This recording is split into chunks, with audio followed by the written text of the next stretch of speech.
Welcome back to Wood Acres. It's mid-June and we're going to take a short walk through the gardens and show you what's blooming right now. Hold up, what is that?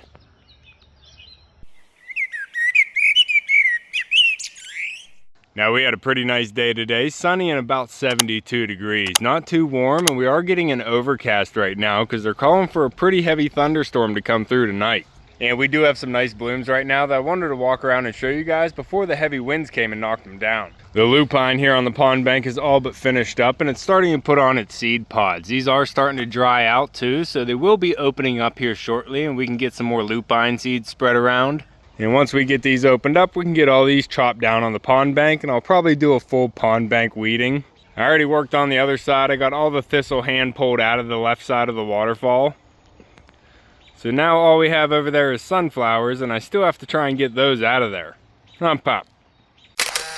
And these sunflowers would look beautiful here, and the birds always love having the sunflowers by the pond, but they do get a little bit tall, and my mom does not like them blocking the view of the barn, so I am going to try and get these moved over to the cut flower garden. But the main flower I want to show you right now is the daylily. We have the orange daylily just blooming all over the property, looking beautiful. Right here on the ramp bed, we have a nice cluster. And we have another one up here underneath the 9 bark that's blooming. I did leave this one in here. I didn't get everything pulled out of this garden quite yet. But we are going to be doing a full rearrangement of this garden, so everything's going to have to come out, and then we're going to be putting some things back in. Oh, and we have a volunteer sunflower right here that's looking beautiful. I couldn't have planted one in this corner if I wanted to, so I am happy we got a volunteer there. But even more beautiful going out the driveway line is more orange daylilies. Just filling up the full line there. Just beautiful with a yucca on the backside ending the row. I think they're looking gorgeous down this run. We have them alternating with some hostas, so right after these are done blooming, we're gonna get a nice purple pop of color from the hostas. And you know, I do love my purple, but the orange is looking gorgeous here with a little bit of white from the yuccas. And we're getting a lot of yuccas to bloom this year. The one up in the pergola is blooming with some white Shasta daisies beside it. Beautiful. And that's why I try and spread the perennials all around the property, so whenever one starts blooming, we get color all over. Even out on Mumble's pond, and we'll get to there. Well, let's pop over here to the pergola real quick, because I did get it all weed whacked down, and we do have one gourd planted. But first, the yucca over here is looking gorgeous, just a huge cluster of blooms, and we have 3 large stalks on this one. Right at the bottom, we have the Shasta daisies coming up with some more white color. And I did not know this blue star Amsonia was going to get this big. Look how big and fluffy this is. It's huge. And I love it right next to the pathway here because it's all soft and fluffy and tactile. You get to walk up next to it. And I tried to save the calla lily row here once I chopped all the weeds down. And it looks like we have our first bloom coming up. And look how beautiful that bloom is with the color on the leaf too. Just gorgeous.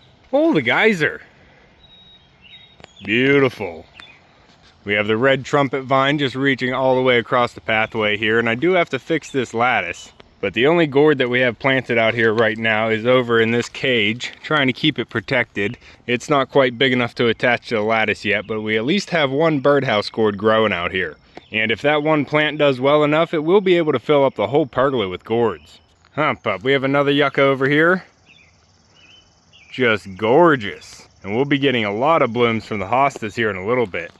And I am running through some ideas to upgrade the pathways here around the pergola, but we'll be getting to this here soon. Now the silver lace vine is starting to grow here and it's getting over the pathway. It's starting to climb its old roots, but I do want to try and get some of the old stuff off the ceiling before the birdhouse gourd gets up there. The honeysuckle is filling out beautifully too, and it's got a nice bloom on it already. Look at these yellows and whites. Love to see it in here inside the pergola. But I would like to try and find time to get up there and get some of the old silver lace vine off of the ceiling. Now I built a pergola over here for growing gourds. I think me and my dad finished this about 6 years ago. And I'm not always successful at filling it up with gourds, but I do want to leave that roof open, so if I can get a gourd up there, it has space to spread out.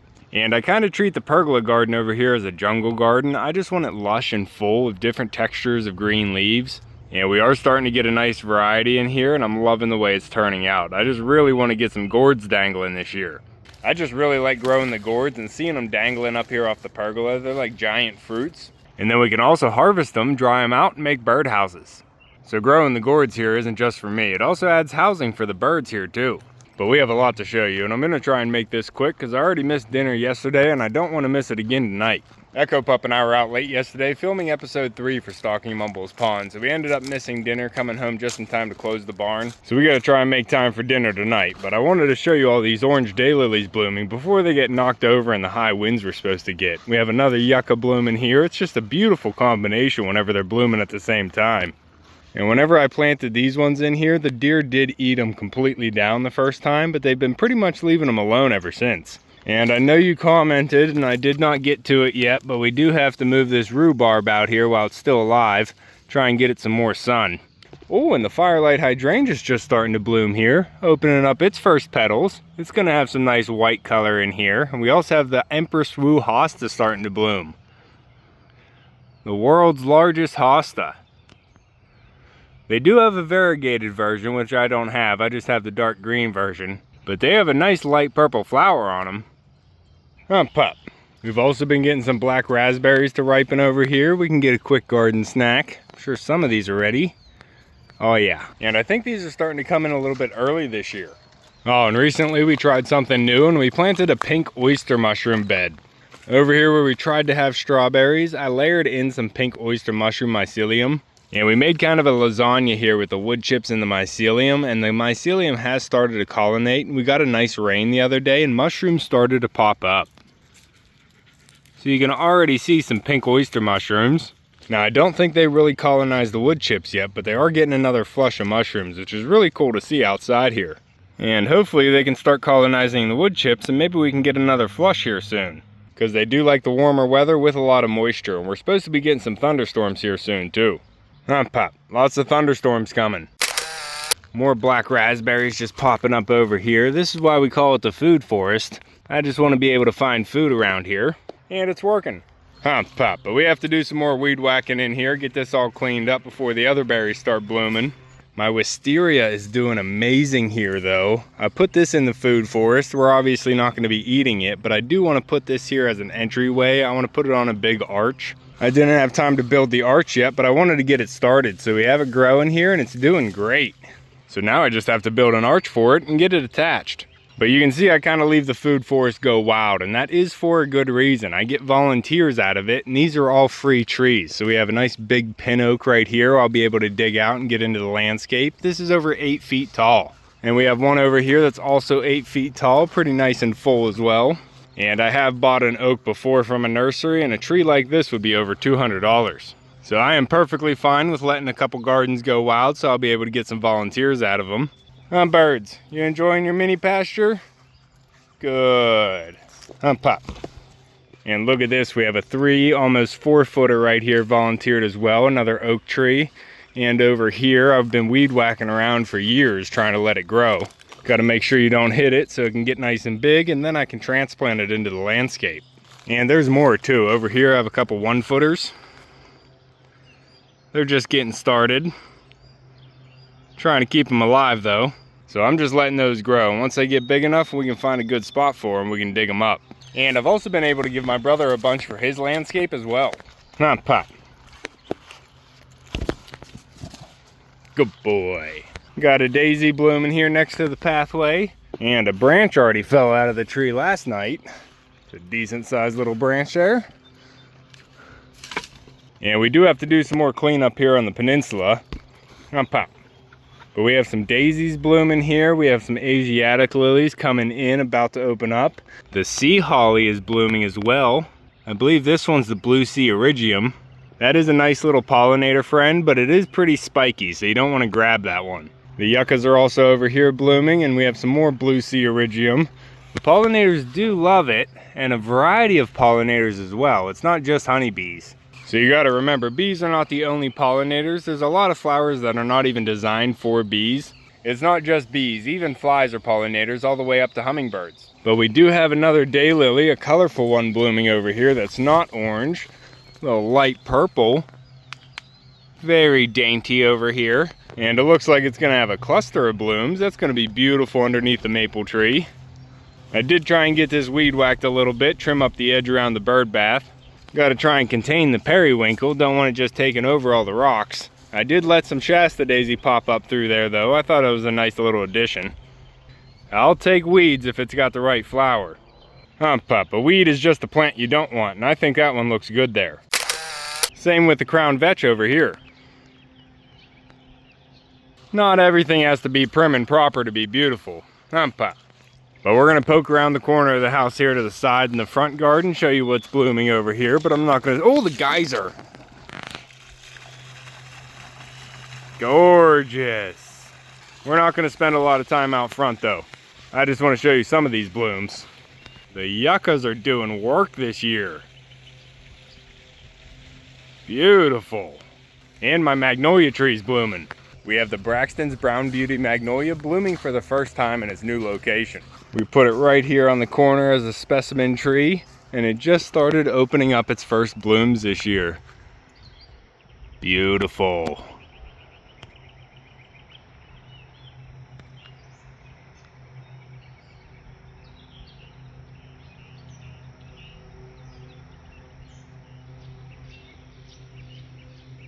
And yes, it does have a nice fragrance.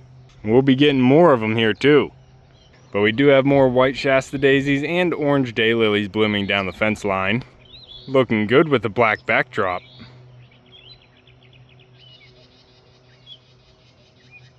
But one thing I am a little proud of is this little orange bloomer down here. We have the butterfly weed blooming, and I did have to plant seeds out here. I grew them for a whole year without them blooming.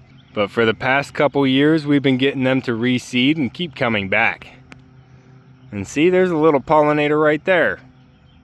But, as you may know, this is a very beneficial plant for the monarch butterfly. This does help it with its different life stages, and I'm trying to keep a little patch of it here out in the front garden.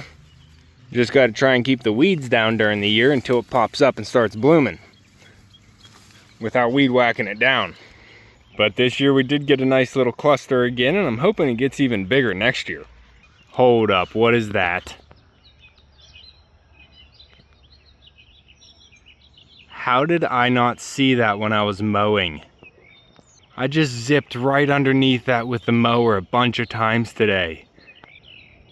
That is huge. Are those honeybees? What kind of bees are those? I have not seen this yet. This is brand new to me. They are like bearding off of this.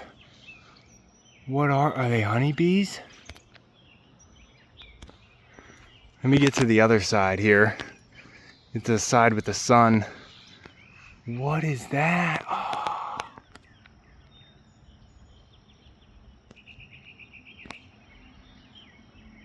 That is crazy.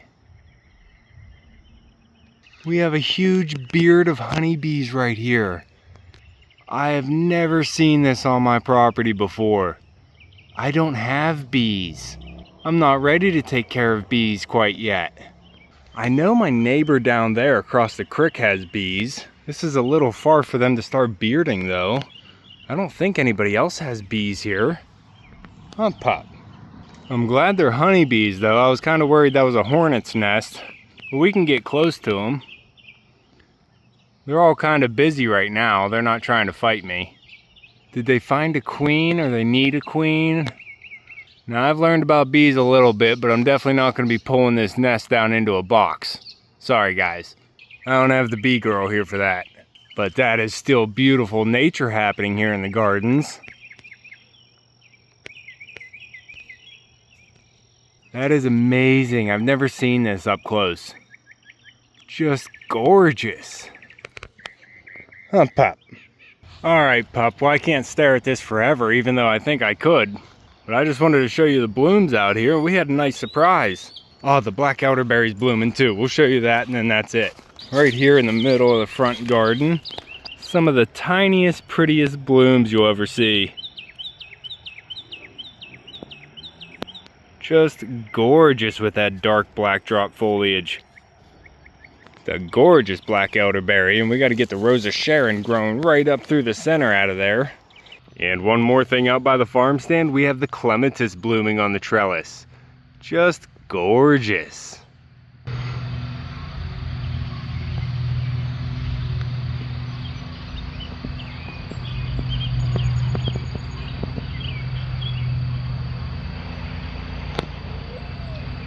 All right, pup, come on.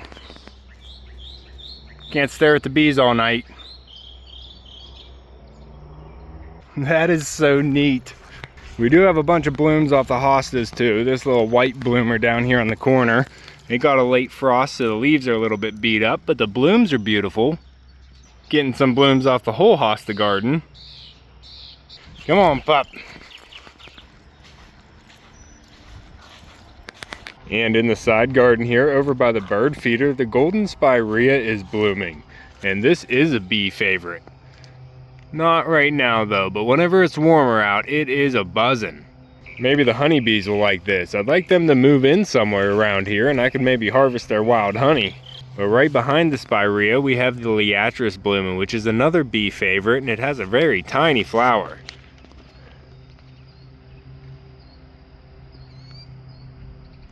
Gorgeous. This one is made for bees. And the purple one is blooming first, but whenever this one blooms, it's white.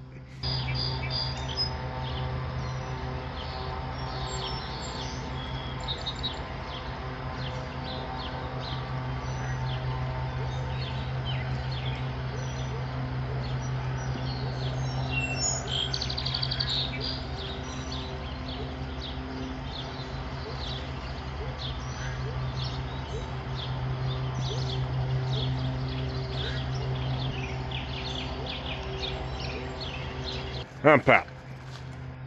I kind of wish I was prepared for bees right now. I could just scoop them into a box and that's a free bee colony. But I don't know where I would set up a beehive right now, and I definitely don't have all the materials to do it. But still really cool to see in the gardens. A quick stop in here to check on the giant pumpkin. Getting some blooms here off the butterfly bush. The pollinator ring is doing its job. And still not quite time to harvest the garlic. I think we need a few more weeks here, but the thistle is getting taller. And the giant pumpkin is getting bigger. I definitely need to expand this fencing here, but I did pollinate another pumpkin the other night, or the other morning rather. We put it over here. I'm hoping the bees helped me out. So this little one should be pollinated. I'm trying to start turning the vine, because we need to get this vine in position that it can flex whenever the pumpkin grows, because whenever a pumpkin grows, it grows from its center. It doesn't grow from the stem and just keep pushing out away from the plant. It grows from the center of the pumpkin and pushes both directions. So whenever you're growing a pumpkin, as it grows, you have to shift it away from the vine to relieve the pressure off the vine so it doesn't pop itself right off of the stem. My Christmas tree pattern is a little bit fat. We try and keep a Christmas tree pattern which is bigger on the bottom and then coming to a point here at the top. And that really just gives enough space for the secondary vines to stretch out and not overlap. But I need to throw some fertilizer on this tonight before the rain comes, and hopefully it can wash that in. I don't know how much rain we're supposed to get, but they're calling for a pretty heavy storm. Now the whole garden is not planted over here, but we do have some more pumpkins on the squash mound. And good thing I put this fabric down, because the thistle is relentless. But we have some backup pumpkins here in case something goes wrong with the one in the patch, and if the patch one does well, hopefully these ones can just give us some nice decoration pumpkins. And they're all doing pretty much the same, with that last one a little bit bigger. So I'm happy with them for now. They're at least alive, but I need to give them a little bit more fertilizer here too. We have all this space now for them to grow out to. We got to try and get these plants big. Some more volunteer sunflowers that volunteered right here in a cluster. And plenty of volunteer thistle. Pop. But we have some onions popping out of this thistle over here, the red onions. And they're starting to bulb up in there. And we have the white onions out on the end of the cut flower garden. They're doing really well. Pop. Come on. Let's check out Mumble's Pond and then we'll wrap it up.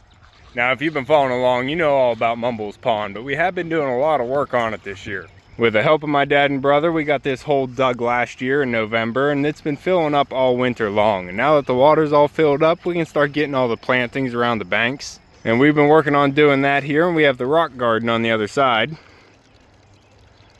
We have some irises down in there, some arrowhead, some lupine, some columbine. We have some creeping jenny on the bank as well, and bachelor button. And we can still get some more plants over there too. But that's looking really good, and so far the ducks have not dug out all the irises, which I am happy to see. And I don't have them out right now because I just finished mowing. I wanted to get this garden tour done, and then me and Echo Pup have to leave. And I don't like having Mumbles outside the fence whenever I'm not home. But we have been getting mumbles and the ducks out to the pond here now that we have the banks pretty much covered up, about 90%. This turf is working out pretty nicely on the bank here for the steep edge that we can't really set rocks on. But you can see with the heavy rains we got, we even had some topsoil push through these rocks and get on there. So we need to get some grass up here on the green, and it is starting to fill in. It's just taking time because it's only getting naturally seeded. But one of the Empress Wu hostas we transplanted is starting to bloom. That's always good to see after a transplant. As well as all the blooms here from the Daylilies. I wasn't sure these were even going to bloom this year, but I am happy to see all the color. Just gorgeous back here. Giving something to do for all the pollinators out by Mumbles Pond. And we also have hostas underneath the Daylilies over there, and I am starting to see some buds. And we also have cattails and irises planted in here. And also some more ground cover on that steep bank I'm hoping is going to start taking over, because I don't want to have to weed whack that all the time. And I had a friend give me a couple oak leaf hydrangea roots, and they are still alive over here. We have a nice one underneath this cage and one over here. That one has a black-eyed Susan growing up in the middle of it too. But I do know it's growing because we even had a sprout pop up outside the cage. Gorgeous. And I'll take it. It's going to be a while till these get big, but I am just happy with all the little plantings we already got out here. And if you don't know already, we are doing a pond stocking series here for Mumbles Pond. We're going out and catching all the fish that we're putting in here. And we're already 3 episodes in, so there's already fish in the pond. I've been mainly going after bluegill so far, but we also got some fathead minnows in here. And the plan is to get more fathead minnows and bluegill in the pond so we can really increase the bait population. I want to be able to see fish at the edge of the water before we start stalking the predator fish. And I have not been able to see any of the fish that I put in yet, which is not too surprising with how dirty the water looks. We have the one little fountain constantly running out here, so we have oxygen and flow in the pond. It's not really filtering the pond, but we are adding oxygen even throughout the night. Because during the day, whenever the sun's out, we have all the solar pumps running, adding oxygen to the pond, and a little aerator off a solar box on the other side. So I have no doubt that the fish are doing well in the water, but I have not been able to see them yet. And the pond stocking series is going to have at least 10 episodes in it. It's not going to be stopped until the pond is stocked with fish and me and Echo Pup are on the boat and we catch one. Huh, Pup? We got to catch a fish on the boat. Oh, you're trying to play ramp ball, are ya? Okay. I had to go painting today, so Echo Pup didn't get a lot of time to play. I'll play with you, Pup. Give me another kick.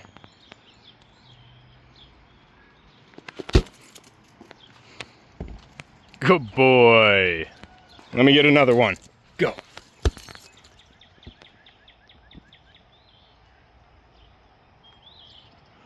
Good boy, Pup. We have daylilies blooming by the collection pond, too. Flowers everywhere. But alright, that's going to be all for this one. I just wanted to take a short walk around the gardens and show you the blooming flowers in case we got a bad windstorm tonight and knocked them down. But if you want to keep following along with everything here at Whitt Acres, make sure to subscribe down below. Hit that like button before you leave and you can see me and Echo on the next one. Thanks for watching. Good boy. Oh, a geyser. Gorgeous. I just saw a fish on the corner. That was the first fish I ever saw in Mumbles Pond. And good news on Potato Hill, they sprouted. At least most of them. Not bad. And that's going to be a pork chop with hard-boiled eggs and sauerkraut. Not bad.